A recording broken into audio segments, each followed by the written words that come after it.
నారాయణలోని రాణి, నమశివాయులోని మాని కలిపితే రామ.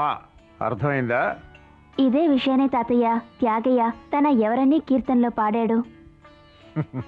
అవును. ఏమిటి, మీ నాన్న రాయబారం పంపించాడా? మీరు ఎవరి మీద కోపంతో పస్తున్నారు? నన్ను నేనే శిక్షించుకుంటున్నాను. ఎందుకు? ఓ సంకల్ప సిద్ధికి. ఏమిటా సంకల్పం? నీ వివాహం ఏ ఆటంకం లేకుండా జరగాలని సంకల్పం. మీరిలా పస్తుండడం వల్ల నా వివాహం జరుగుతుందా? జరుగుతుంది. ఎన్నో పనులు ప్రార్థన వల్లే జరుగుతాయి. ఉపవాసం దానికి మార్గం. మంత్రం అనే విద్యుత్తును తట్టుకోవడానికి మనోశక్తి కావాలి. అందుకు దేహాన్ని సిద్ధం చేయాలి. అందుకే లంకనం పరమౌషధం అన్నారు. అంతే. మీ వయసు ఏమిటి? మీ దేహ పరిస్థితి ఏమిటి? నా కోసం మీరు ఇంత కష్టపడాలా? ఆ పెళ్లి నాకు అవసరమేనా? గాయత్రి, పెద్దమ్మ కన్నది 10 పిశాచాలు, పిచ్చమ్మ కన్నది 10,000 పిశాచాలు అంటారు. మీ నాన్న సంతానం 6గురిలో 4 స్వార్థపరులే. అందులో 3వది 4వది అపర రాక్షసగణం. ఆస్తి నా చేతిలో ఉండగానే నిన్ను అయి చేతిలో పెడితే ఏ చింత లేకుండా. తాతయ్య, చింత లేకుండా ఉంటానని చెప్పండి. అపశకునంగా ఏమనద్దు. సర్లే, ఉపవాసాన్ని ముగిస్తాను. నువ్వు వెళ్ళి నీ చేత్తో పలహారం పట్టరా. వెళ్ళిరా తల్లి. అమ్మా. గాయత్రి, నాన్నేమన్నారు? నాన్న, తాతయ్యకి ఎవరి మీద కోపం లేదు, ఉపవాసం అన్నారు. నేను చెప్పగానే పలహారం పట్టమన్నారు. అమ్మయ్యా, మంచి మాట చెప్పావు. ఇప్పుడే నా మనసు కొంచెం ధైర్యంగా ఉంది. సరే సరే, మీ అమ్మతో చెప్పి త్వరగా పలహారం తీసుకెళ్ళి వెళ్ళు. నా ఆరాటం బాధ నాకే తెలుసు. అందుకే అభిమానాన్ని కూడా చంపుకొని నీ వెంట తిరుగుతున్నాను. ఈ విధంగా పబ్లిక్ ప్లేస్ లో కలిసి అడగడం తప్పు మీనాక్షి. చెడ్డ పేరు వస్తుంది. చెడ్డ పేరు రావడానికి ఎవరు కారణమో ఆ పేరు తెలుసుకోవడానికేగా నిన్ను పంపించింది. నువ్వు వెళ్ళొచ్చి వారం రోజులైంది. రోజు నేను అడుగుతూనే ఉన్నాను. ఏదో ఒక ఆటంకం ఒకదాని తర్వాత ఒకటి వస్తూనే ఉంది. ఆ విషయం అంత హడావుడిగా చెప్పలేం. ఎంతో చెప్పాలి. చాలా మ్యాటర్ ఉంది. అక్కడ ఎన్నో విషయాలు నేను తెలుసుకున్నాను. అవేమిటో చెప్పొచ్చు కదా. ఊరికి ఉపోద్ఘాతం ఎందుకు? ఎందుకా నవ్వు? నన్ను చూసా లేక నన్ను చూసి నవ్వుకునేలా విషయం ఉందా? నీ వెకిలి నవ్వుకి ఏమిటి అర్థం? మా నాన్న చెప్పింది జ్ఞాపకం వచ్చింది, అందుకే. మా నాన్న గురించి ఆయన చెప్పింది ఏమైనా జ్ఞాపకం వస్తే అది చెప్పు. ఆ మాట అడుగు. భక్తరామదాసు కథ చెప్పేటప్పుడు మా నాన్న ఒకటి చెప్పారు. రాముడి గుడి కోసం భక్తరామదాసు ఖజానాలో డబ్బు తీశాడు. అయినా ఆయనకు దక్కింది జైలు శిక్షే. రాముడు ఆయనకి దర్శనం ఇవ్వలేదు. అందుకు కారణం ఆయన పునర్జన్మలో ఓ తూరీగిన అగ్గిపెట్టెలో బంధించాడట. దాని శాపం వల్లే ఆయనకు ఆ గతి పట్టిందట. దానికి నాకు ఏమిటి సంబంధం? నేనే ఆ తూరిగినంటావా లేక అసలు వరేదేమిటి? ఐ ఫీల్ పెట్టి ఫర్ యువర్ రెసిస్టెన్షన్. పాపం నువ్వెంతో తప్పిస్తున్నావు. బట్ ఇదే పరిస్థితిలో నీకోసం ఒకటి తప్పించాడని నువ్వు ఎప్పుడైనా గుర్తించావా? నేనెవరిని తప్పించేలా చేశాను? నన్ను ఆలోచించు. నీ మీదున్న ప్రేమతో నిన్ను కలుసుకోవడానికి వచ్చినప్పుడల్లా నువ్వు నన్ను ఎలా తిట్టావు. అప్పుడు కూడా నేను పాపం తను మంచి పిల్ల, తను మూర్ఖంగా మాట్లాడింది కదా అని మనము అలా నడుచుకోకూడదన్న ఒకే కారణంతో నువ్వు సహాయం అడిగినప్పుడు వెళ్ళడానికి ఒప్పుకున్నాను. అయితే ఏమంటావు? ఇప్పుడు దాని గురించి మాట్లాడి ఎందుకు నన్ను ఇలా విసిగిస్తావు? అదేమిటి? నీ ఫీలింగ్స్ కి మిగతా వాళ్ళందరూ విలువ ఇవ్వాలని నువ్వు కోరుకున్నట్టే నా ఫీలింగ్స్ కి ఇంపార్టెన్స్ ఇవ్వాలని నేను ఎక్స్పెక్ట్ చేయనా? మొదట్లో నీకో క్యాన్సర్ అనుకుని ఎంతో కుమిలిపోయాను. నువ్వు ఇంకొకరిని ప్రేమిస్తున్నానని చెప్పినప్పుడు నేనెంత పిచ్చివాణ్ణయ్యానో తెలుసా? అది నా తప్ప? నువ్వు మూర్ఖంగా నమ్మి మోసపోయావు. అందుకు నేను బాధ్యురాలనా? ఇప్పుడు నువ్వు అన్నావే ఇదే వాక్యాన్ని నువ్వు మళ్ళీ నాతో అనే పరిస్థితి రాకూడదుగా. అందుకే నా నుంచి ఈ విషయాన్ని తెలుసుకుంటే నువ్వు జారిపోతావుగా. ఓ, అందుకే ఇన్ని విధాలుగా టైం గడుపుతూ ఆటాడుకుంటున్నావా? ఆడుకుంటున్నది నువ్వు, జాలి పడుతున్నది నేను. డైరెక్ట్గానే చెప్తాను. నువ్వు ఇచ్చే సమాధానాన్ని బట్టే నేను వెళ్ళొచ్చిన విషయం చెప్తాను. నువ్వు మొరాయిస్తే నేను ముందుకేస్తాను. ఏమిటి, లాకప్ చేస్తున్నావా? కాదు, చెక్. క్వీన్కి చెక్ చెప్పి నా మనసులోని ఎత్తులు వేసి చెస్ ఆడుతున్నా. దుర్మార్గుడా, నువ్వు అమాయకుడు అనుకున్నాను. అది నీ తప్పు. నువ్వు అందగతివి, మొనాలిసావి, నీ అనురాగమే నా జీవిత లక్ష్యం అనుకుని నీ వెంట తిరగలేదు. నిన్ను చూస్తే పాపం అనిపించింది. మా నాన్నెవరని నువ్వు బాధపడుతుంటే మనసులో జాలి ఏర్పడింది. ఇంత మంచి పిల్ల, మంచి కుటుంబం, సమాజం వీళ్ళకి విలువ ఇవ్వకుండా చిన్న చూపు చూస్తుంది. మనం తనని ప్రేమించి ఆ విషయం అందరికీ తెలిస్తే తనకి కాలేజీలో స్టేటస్ లభిస్తుంది అన్న సదుద్దేశం. ఈ ప్రేమ కొనసాగితే తననే పెళ్లి చేసుకుని భార్య అనే స్థానాన్ని ఇవ్వాలనే ఉదార గుణం. సుందరేశ్వరుడి వైఫ్ అంటే మాటలా? పుట్టుక ద్వారా దక్కని విలువ గౌరవం నా వల్ల నీకు దొక్కుతాయి. షటప్! నువ్వెవరా నా మీద జాలిపడ్డానికి?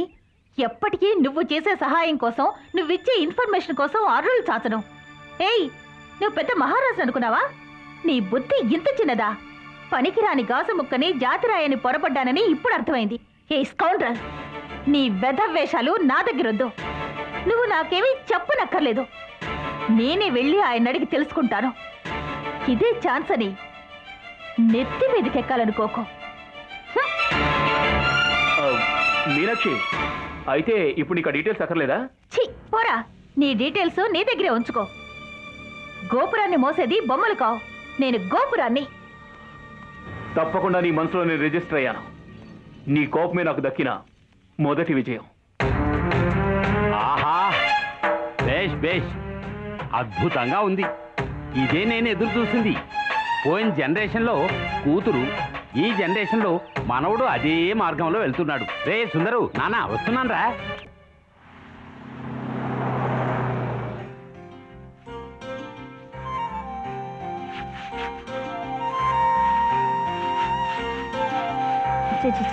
ఈ పని మనిషి రాకపోవడంతో అన్ని పనులు నా నెత్తిన వచ్చిన పడ్డాయి. ఏ రోజు వస్తుందో. దీంతో పెద్ద తలనొప్పిగా ఉంది. హెల్ప్ చేద్దామని ఒక్కరు కూడా ఉండదు. ఛా! లెటర్ వచ్చింది. ఎవరు? తారీఖుని బట్టి చూస్తే లెటర్ వచ్చి 3 రోజులే ఉండాలి. ఇంట్లో అందరూ ఉన్నా ఒక్కరు కూడా తలుపు సందులో ఉన్న లెటర్ చూడలేదు. ఎవరు రాశారు? సౌభాగ్యవతి సులోచనకు భట్టాచార్య దీవించి వ్రాయినది. నువ్వు నీ తమ్ముడికి నీ కూతుర్నిచ్చి పెళ్లి చేయాలని ఆశపడుతున్నావు. కానీ ఇక్కడ మనోహరి మనవరాలు సుందర్ని వల్లో వేసుకుంది. మీ కుటుంబానికి కావలసిన వాడిని కనుక భరించలేక తెలియపరుస్తున్నాను. దీన్ని నువ్వు ఆకాశరామన ఉత్తరంగా భావించి నిర్లక్ష్యం చేయకూడదన్న ఉద్దేశంతో నా పేరు కూడా తెలియపరిచాను. దీనిని తంతిగా భావించి చర్య తీసుకోవాలను. లేనిసో సుందరేశ్వరుడు మీకు దక్కడు. ఇట్లు భట్టాచార్య. సుందరేశ్వరుడికి మీనాక్షికి సంబంధమా?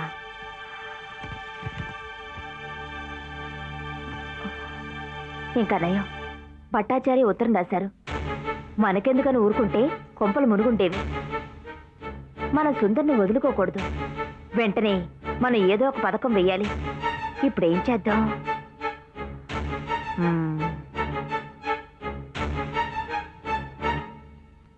సౌభాగ్యవతి సునందకు భట్టాచార్య వ్రాయినది. నువ్వు నీ తమ్ముడికి నీ కూతుర్నిచ్చి పెళ్లి చేయాలని ఆశపడుతున్నావు. కానీ ఇక్కడ మనోహరి మనవరాలు సుందర్ని వల్లో వేసుకుంది.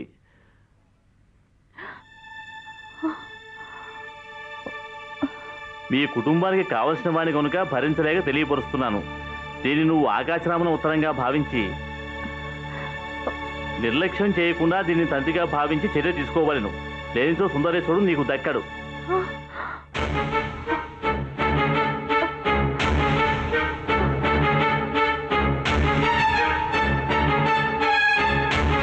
చదువు ఎప్పుడని అడక్కో, పెళ్ళి ఎప్పుడని అడుగు.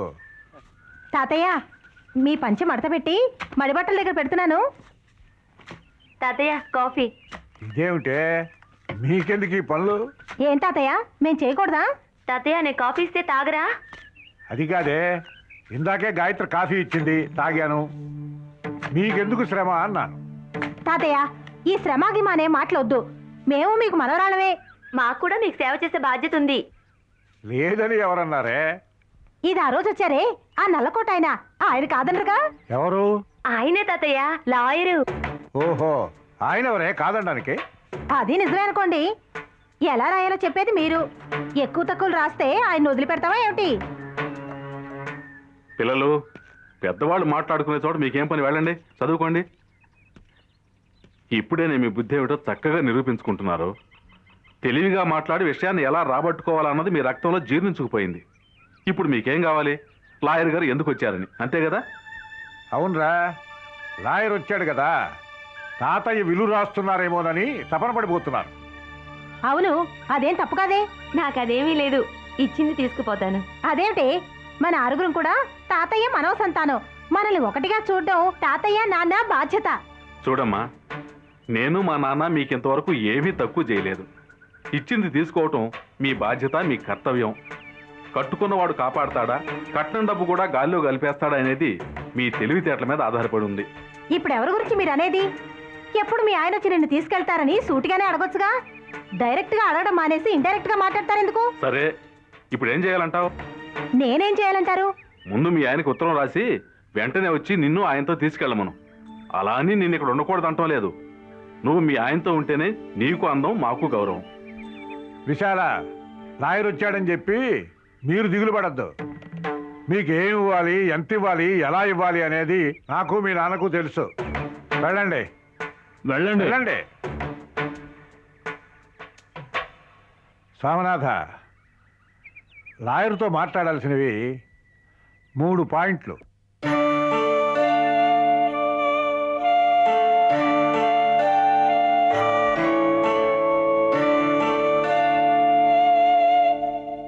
గౌరీ ఎలా ఉందమ్మా? మందులకి వైద్యానికి ఏ లోటు లేదు, కానీ తను అలాగే ఉందమ్మా. ఊరికి దూరమై, పుట్టింటికి దూరమై.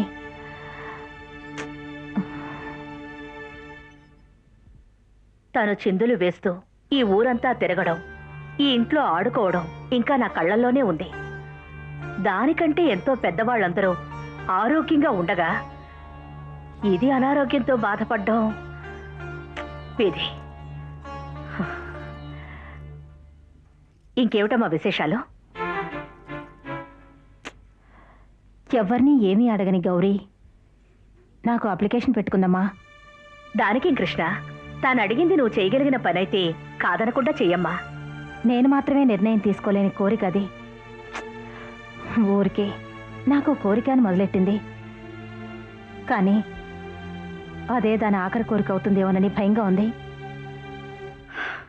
గౌరీ, ఇప్పుడు నేను అడిగిన కోరిక ఏమిటి కృష్ణ? వాళ్ళ అబ్బాయి కృపకి మన మీనాక్షిని ఇల్లాలుగా చూడాలని ఆశపడతాను. నేను చేసిన పథకానికి ఇదే అడ్డుపడేలా ఉంది. ఈ సమస్య నుంచి ఎలా తప్పించుకోవడం? ఏమిటమ్మా, సంతోషమైన విషయమేగా, నువ్వు అదోలా ఉన్నావి. ఆ, నువ్వు చెప్పేది వింటుంటే నాకు సంతోషంగానే ఉంది. కానీ ఈ సంతోషమైన విషయం ఏ ఆటంకం లేకుండా జయప్రదం కావాలని ఆలోచిస్తున్నాను. ఆటంకం వచ్చేంతగా సమస్య ఉంది. 1, 2 కృష్ణ, ముందు మీనాక్షి దీనికి ఒప్పుకోవాలిగా. మీనాక్షిని నేనొప్పిస్తాను. దాన్ని ఎలాగో ఒప్పిస్తావు? మిగతా విషయాలన్నీ? మిగతా విషయాలంటే? ఏమిటి, ఏమీ తెలియనట్టు అడుగుతావు? ఈ వివాహాన్ని హిందూ శాస్త్ర ప్రకారం గుళ్ళో చేస్తే పిల్ల కొల్లం, గోత్రం, రాశి, నక్షత్రం, అమ్మ పేరు, నాన్న పేరు ఏమిటని శాస్త్రి గారు అడుగుతారుగా. మొదట అడిగే 5ంటికి నేను సమాధానం చెప్తాను. 6వదిగా అడిగే తండ్రి ఎవరనే ప్రశ్నకి ఎవరు సమాధానం ఇస్తారు?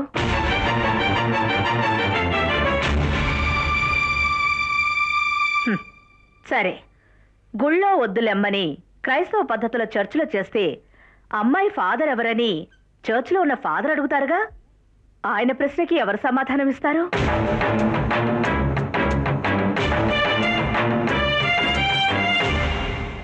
సరే, గుళ్ళోనూ వద్దు, చర్చిలోనూ వద్దు, మనింట్లోనో లేక వాళ్ళింట్లోనే చేస్తామనుకో. పెళ్లి కొడుకు తండ్రి డేవిడ్కి, అమ్మ గౌరీకి మన గురించి తెలుసు. అందుకే పిల్ల తండ్రి ఎవరని అడగరు. కానీ మీనాక్షికి తాళి కట్టేవాడు తండ్రి ఎవరని అడిగితే ఎవరు సమాధానం ఇస్తారు?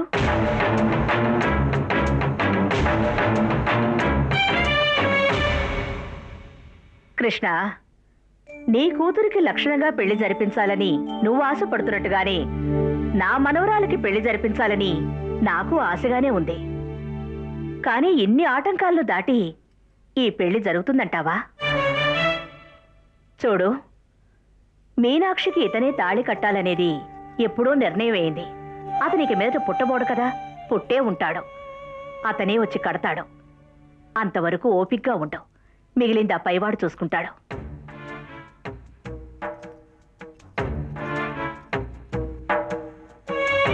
కృష్ణ, కృప అనే అస్త్రంతోనూ మీనాక్షి అనే అస్త్రంతోనూ నేను చేసిన శపథంలో గెలవాలని చూస్తున్నాను. ఆ 2 అస్త్రాలను ఏకం చేసి నన్ను మట్టి కరిపించాలని చూస్తున్నావే, అందుకు ఒప్పుకోనే. కాని ఒకటి, ఆ 2 అస్త్రాలకు ఏ ప్రమాదం వాటిల్లకుండానే ఆ దీక్షితుల కుటుంబాన్ని దహించి వేస్తుంది ఈ మనోహరి, దహించి వేస్తుంది.